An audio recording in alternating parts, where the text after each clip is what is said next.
My name is Sam Vaknin, and I'm the author of Malignant Self-love, Narcissism Revisited. Abusers emit subtle, almost subliminal signals in their body language, but these are observable and discernible.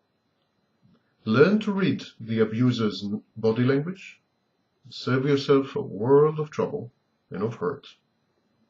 The first sign is a haughty, arrogant body language. The abuser adopts a physical posture which implies and exudes an air of superiority, seniority, hidden powers, mysteriousness, amused indifference. Though the abuser usually maintains sustained and piercing eye contact, he often refrains from physical proximity. He keeps a personal territory around him.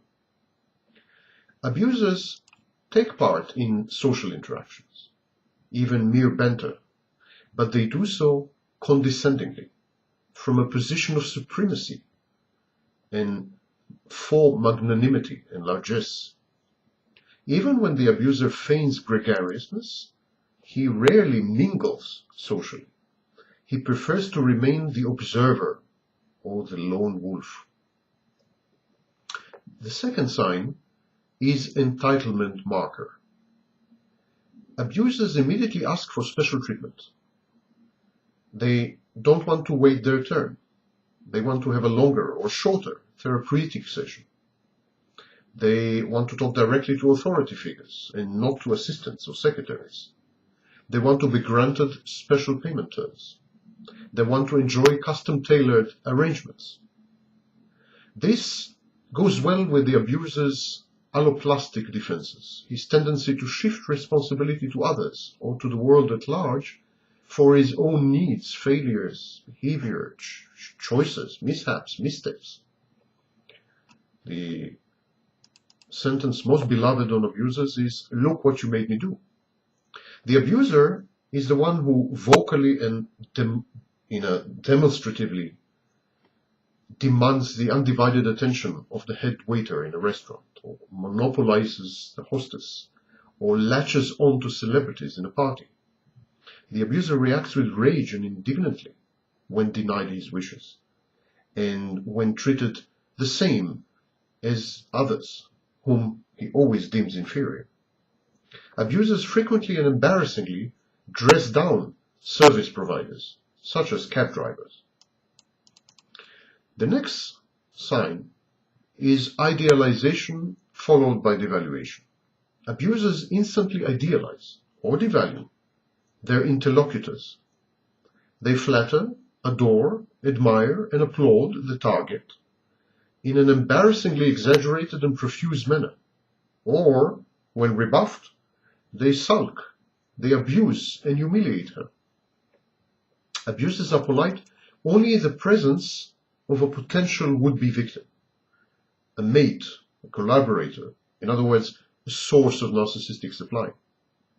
But they are unable to sustain even perfunctory civility, and very fast deteriorate to barbs and thinly veiled hostility, to verbal or other violent displays of abuse, rage attacks, or cold detachment, or to sadistic humor. Then there is the membership posture. Abusers always try to belong, yet at the very same time the abuser maintains his stance as an outsider. The abuser seeks to be admired for his ability to integrate and ingratiate himself, but without investing the efforts which are commensurate with such undertaking. For instance, if the abuser talks to a psychologist or a therapist, the abuser first states emphatically that he never studied psychology. But then he proceeds to make seemingly effortless use of obscure professional terms, thus demonstrating that he mastered the discipline all the same. And this is supposed to prove that he is exceptionally intelligent or introspective. In other words, superior. In general, abusers always prefer show-off to substance. One of the most effective methods of exposing an abuser is by trying to delve deeper. The abuser is shallow. He is a pond pretending to be an ocean. He likes to think of himself as a Renaissance man, a jack of all trades, or a genius.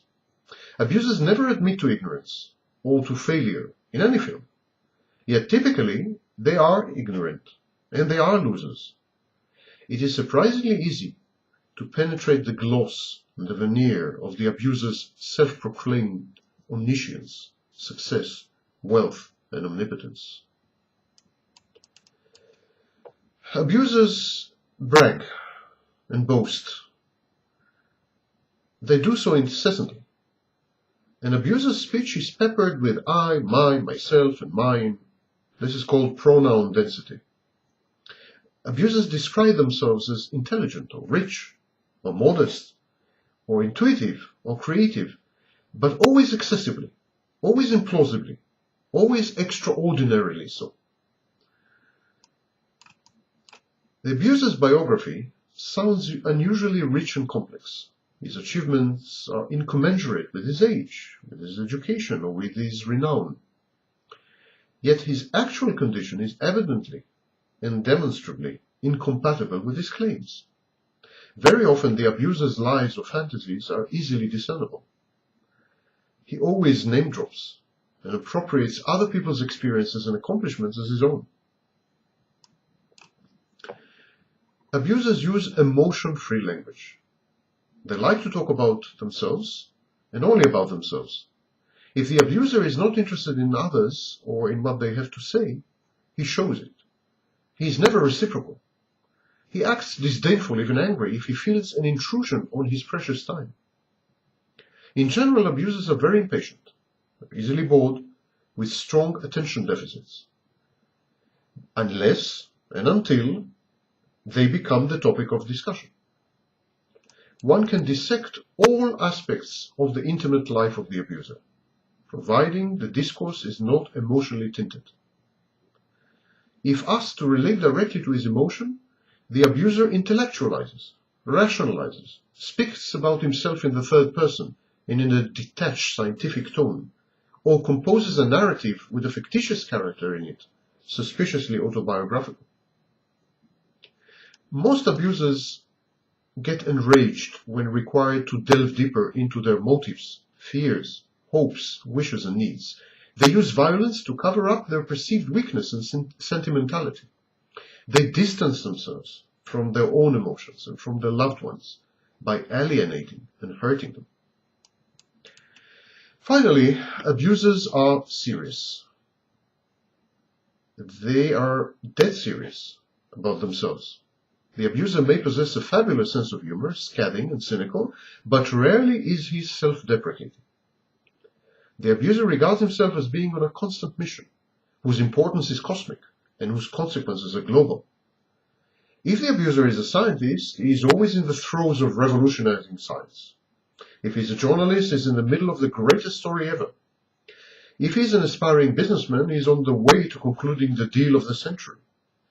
Woe betide those who doubt his grandiose fantasies and impossible schemes and claims. This self-misperception is not amenable to lightheadedness or self-effacement. The abuser is easily hurt and insulted. Even the most innocuous remark or act are interpreted by the abuser as belittling, intruding, or coercive slights and demands. The abuser's time is more valuable than other people's. Therefore, it cannot be wasted on unimportant matters such as social intercourse, family obligations, or household chores. Inevitably, the abuser feels constantly misunderstood and underestimated. Any suggested help, advice, or concerned inquiry are immediately cast by the abuser as intentional humiliation, implying that the abuser is in need of help and counsel and therefore imperfect. Any attempt to set an agenda is to the abuser an intimidating act of enslavement. In this sense, the abuser is both schizoid, avoids company, and paranoid. Abusers are sometimes sadistic, and they have inappropriate effect. In other words, they find the obnoxious, the heinous, the shocking funny, or even gratifying. They are sexually sadomasochistic or deviant or autoerotic. They like to taunt, to torment, and to hurt people's feelings. They do it sometimes humorously or with bursting honesty, but it's still sadistic.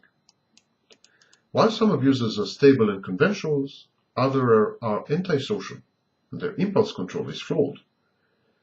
They are very reckless, self-destructive, self-defeating, and just plain destructive. They engage in workaholism, alcoholism, drug abuse, pathological gambling, compulsory shopping, or reckless driving.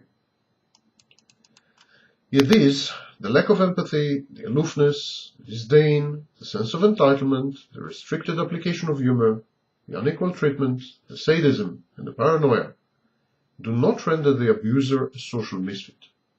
This is because the abuser mistreats only his closest, his nearest, and supposedly dearest. He abuses his spouse, his children, or more rarely colleagues, friends, and neighbors. To the rest of the world, those who don't know him intimately, the abuser appears to be composed, rational, and functioning. Abusers are very adept at casting a veil of secrecy, often with the active aid of their victims, over their dysfunction and misbehavior. They're great actors, and they succeed in deceiving the entire world, all people, all the time.